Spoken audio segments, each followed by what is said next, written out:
Cricky was supposed to be enjoying her nice warm cocoon right now. It was the third watch's problem to deal with a specimen that escaped on their watch, but now they had to go and make it Cricky's problem. None of them had come back from Module 4. So she got a little rest leaning against the catwalk railing, listening idly to the ship drones around her chatter in Module 3. None of them could catch any sleep either. There was too much of their fear scent in the air, a light, wimpy odour, fit for their light, wimpy, red-brown frames. They clustered around her in twos and threes, instinctually seeking protection under her bulky blue carapace. "I heard he's as tall as 2 queens," one passed his fright to the others. "And he wears his musculature on the outside of his carapace," another agreed. "That's what Dro told me." "How many limbs does it have?" a third asked. 6? 8, maybe? Does it have mandibles?" "No, but it has a jaw that unhinges, and can swallow one of us whole." Cricky chirped with amusement. None of them had actually gone down to the Thing's planet. None of them had even fought the creature before. They fell silent, sensing her derision. One of them decided to speak up. "Excuse me, soldier drone?" "Yes?" "You saw it, right?" the ship drone chittered. "What does it look like?" "It looks like any other flesh bag. Imagine a rat without hair, or an Aldram without his upper brain." The ship drones eagerly devoured this new information, speculating wildly. "Without hair? It must not have grown up on a planet with cold temperatures. Is it as strong as a wrath?" One of them called back to Cricky. "Hardly," she scoffed. "It only took 1 dart to put it down." "Does it have claws like a wrath?" "No." "How does it fight then? It has no claws, it has no strength, it doesn't have an Aldran's upper brain." "It fights poorly," Cricky muttered. One of the ship drones, feeling audacious, let her own thoughts slip. "Then why haven't those other soldier drones captured it yet?" Cricky stopped leaning on the railing and quickly assumed her full height over the crowd. She glared at the pathetic insect, bold enough to insult her battle sisters. A fresh twinge of fear scent reached her nostrils. Cricky's antenna twitched with pleasure at the smell.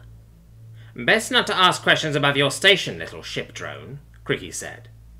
The ship drones eyed each other in alarm.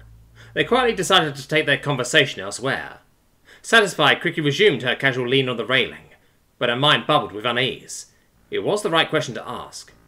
Whatever lay beyond that hatch in front of her, Hatch 348 had somehow dealt with 2 full teams of her comrades. Something didn't add up about this thing. That's when she started to see the surface of the metal hatch start to melt like wax in a long curving arc. Acrid smoke rose from the new seam, widening and widening, glowing hotter and hotter, from red to orange to yellow to white hot. Cricky realized immediately what that was. She turned into fly to the ship drones behind her. "Down! Get down, now!" They complied just in time. A laser beam sliced through the air, just where their heads had been. It started scorching the wall behind them. They quickly skittered to the other end of the catwalk and down the stairwell.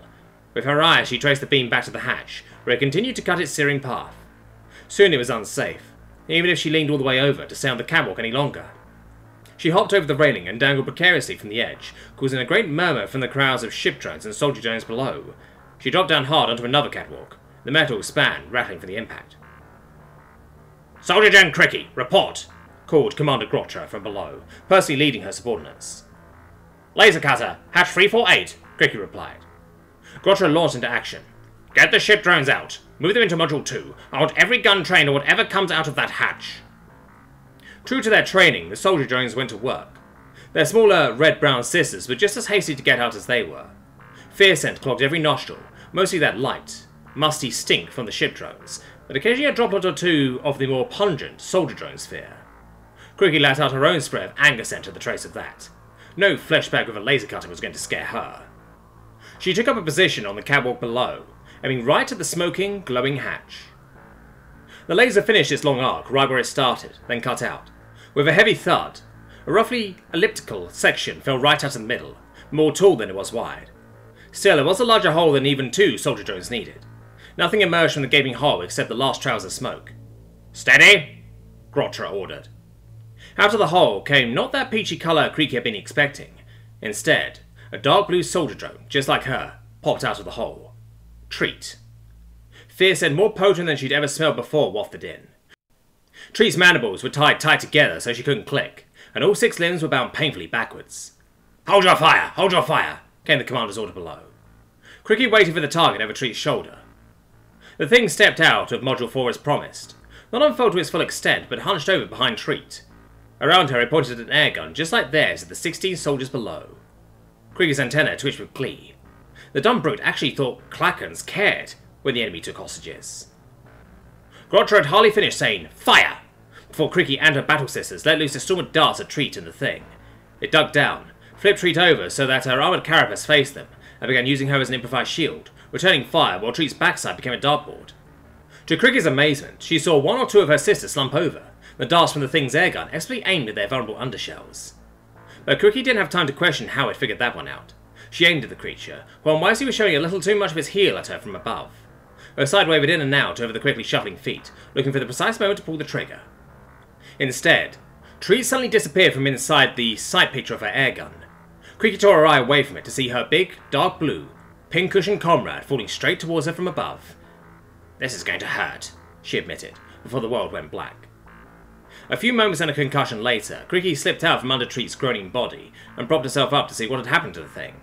But instead of seeing that big flesh bag, she saw her comrades pounding on the intermodule hatchel to Module 2. That was odd.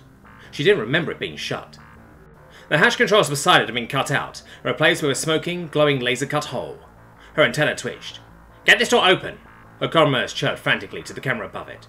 238. "It's not responding," replied the panicked clicks from the intercom. For the first time in her life, Krieg's own fear sense started to twinge the air. All that stood between the thing and the ship queen was a bunch of ship drones. Ship Queen Hrokraki glanced down at the ship drone operating her viewing console. The small insect had passed out thanks to the new putrid rank that choked the ship queen's quarters. She rolled over on her abdomen to her own comm, exasperated that she would have to key the mic herself. "Take this ship drone to the infirmary. It is defective. And send me another one, preferably one stronger." "Right away, Your Majesty," the intercom obeyed. She rolled back over to watch the chaos unfolding on the screens. Though the specimen had successfully blocked the hatch it had bolted through, there were still 14 others for our soldiers and drones to use. Soon they were pouring through Module 2 behind it. But at every opportunity it had, the specimen would smash one of her cameras. Fewer and fewer screens remained operational. Like a puzzle losing its pieces, she had less and less understanding of the full picture. The beast had been rampaging for 10 minutes or more inside Module 2, when her replacement ship drone arrived. The poor insect nearly fainted like its sister, but slowly trudged over to the console and began its work dutifully, while others ducked into the mist to drag the old one out. Now Hrokraki could command. "The specimen was last seen on level 4. Seal all the stairwells and box it in." The 4 teams of soldier drones, now a little undergunned after their first skirmish with the specimen, relayed their affirmatives and moved to secure the stairwells. That was when she saw the beast on level 2, taking down 4 more soldier drones with its club-stained yellow-greens. "How many soldier drones remain operational?" "That would make it 9, Your Majesty," answered the ship drone in front of her, who quickly broke into a coughing fit from the fresh olfactory reaction of her ship queen. "Get Commander Grottra on the comm." "Your Majesty?" Grottra chittered. Hrokraki watched her and her team guarding a stairwell as ship drones fled in terror past them. "Take those ship drones to the armory. I want every drone armed." "Your Majesty, we do not have enough tranquilizer to equip all the ship drones." "I know, Commander. This has gone on long enough," admitted Hrokraki, her antenna twitching with anger. Grottra hesitated. "Yes, Your Majesty," she finally said, and then grabbed every ship drone she could get a hold of. Hrokraki followed her subordinate's progress, through what working feature remained, to the armory on level 3. She posted guards at 3 checkpoints leading up to the armory, which had only one entrance down a long, defensible corridor. Unfortunately, 2 of those checkpoints were under disabled cameras, but Hrokraki still heard them radioing in on the comm. A line of ship drones queued to receive chem guns, frightened but reassured somewhat by the lethal power in their claws, as opposed to the air guns and darts that had been so ineffective. Grottra paired off one of her soldier drones to each squad of 4 ship drones and sent them down to hunt the beast. Hrokraki watched their progress intently. She heard the bang bang bang of chem gun fire echo on feed, but never heard the transmission she was hoping for. Target down. Instead, she saw cameras getting smashed without a meaty paw and a metal pipe swinging at them. She saw drones running for their lives. She saw lots more yellow-green blood splattered across the decks. She heard team after team fail to radio in. She had the ship drone switch her main feed to the armory. Grottra had made her command post inside, and as far as the camera outside could tell, at least one of the choke points was still guarded. "Commander Grottra, report. Why have you not eliminated the target yet?" Grottra looked directly at the camera. "Ship drones are not soldier drones, Your Majesty. The target is clearly a greater threat than previously estimated. Now that it has defeated our forces, it is in possession of chem guns and has free roam over almost the entire ship." "Still, it cannot get through the hatches to Module 1, correct?" "Yes, Your Majesty," Grottra replied. "You are safe." Rokeki's antenna twitched. She didn't like her subordinate's implication.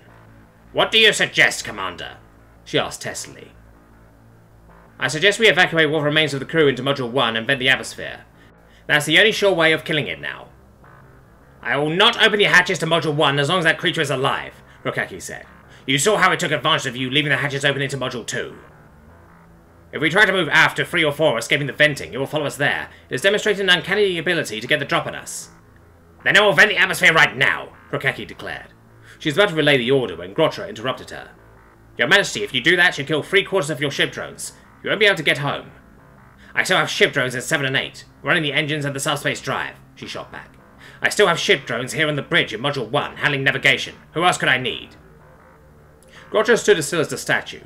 Rokeki expected more. A violent outburst from her increasingly insubordinate commander, a hasty declaration of mutiny, anything. Even an angry twitch of the antenna would confirm Rokeki's judgment. Instead, Grotra spoke up at a small, even, measured clip. "Your Majesty, give me and my soldiers one last chance to kill it. If we do not, then you can vent the atmosphere. But give us one last chance to save our sisters. Order us to hunt down the target." Rokeki blinked at the odd request. "Very well. I order you to hunt down the beast." Grotra bowed her steely gaze. "Affirmative, Your Majesty." Grotra repeated the mantra in her head. When soldier drones are given orders by their queen, they always follow them without question. They know that even if they are ordered to die, they die for the good of the colony. The queen would never. She trailed off. Then she grabbed a belt of demolition charges from the locker. "I've had enough of it leading us into traps. We're going to lead it into one of our own." Her soldier drones silently agreed and set out, leaving their checkpoints and the armory guarded only by a few ship drones and their anxious chittering. They checked their rear, their flanks, every door and closet that could fit an animal as large as the thing. They proceeded to the soldier drone's mess hall, familiar as a childhood home to each and every one of them.